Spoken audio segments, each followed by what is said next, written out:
Hi, this is Letitia. Thank you for joining me for 3 Minutes of Ministry Moments. Today is Monday, September 19th, 2016, and I really hope you are enjoying this beautiful day.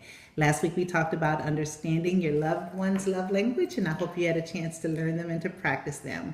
This week we're going to talk about recognizing our emotional compass. Emotions are a part of our soul that helps us to identify our current state of being. When we use it correctly, it really is a compass. I do understand that certain things happen that can trigger negative emotions. You could be right in the middle of enjoying the presence of God and feeling good, and something happens and that quick spirit of dang shows up. The spirit of dang, that's kind of funny. I'm going to use that one. I've had the pleasure of communicating with so many different people on so many different levels. And many times when people come to me with issues and concerns, it's situations that have caused their emotions to be off balance. And I realize that most people, including myself, are just maybe unbalanced and not centered. And it throws off everything that we're trying to do or try to accomplish. There was this one incident where I was talking with someone and I was listening to them and I began to doodle. And as I was doodling, I drew a circle and asked the person if they could describe the characteristics of God and what would they be. And they began to tell me and I wrote them within that circle. And then I asked if you could describe the things that are negative of who God is. Tell me what those were. So some of the positives were peace and powerful and joy and holy. And then the negative ones were hate and sin and destruction and anxiety.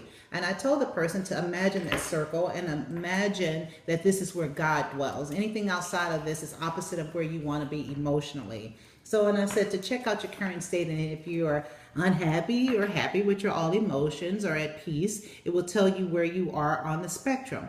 And that person pretty much had an aha moment. Recently, I had a person that was so upset, and of course, I knew they were just outside of the circle and needed to find their way back in. And I mentioned the circle to them, and they said, "I don't want to hear anything about any dang circle." And I laughed hard to myself because that's how we are, right? That we like to waddle in our negative emotions.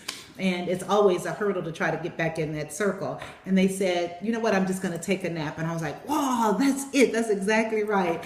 Taking a nap has a tendency to halt the momentum of emotional destruction. When you're experiencing negative emotions or even positive ones, the law of momentum kicks in and it gets worse. And it seems as though you're attracting more and more negative things, or they get better and you experience more and more good things, and the good things are perpetuated in your life. But regarding the negative ones, taking a nap stops it. Once you are awake, you can better assess the situation, feel rejuvenated, gain different perspectives concerning the situation. And when we talked it through, we were laughing at the end of our conversation. But it's all about imagining your emotional compass and then figuring out how that you can get back into that circle.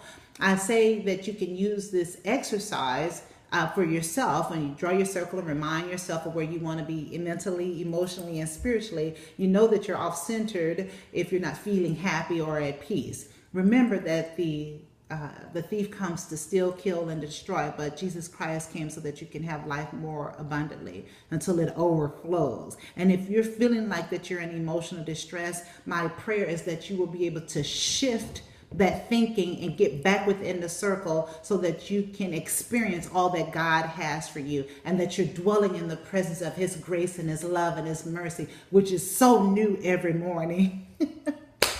Well, I hope you enjoyed this segment of 3 Minutes of Ministry Moments with Letitia. We're doing it the 3M way. Until next time, take care.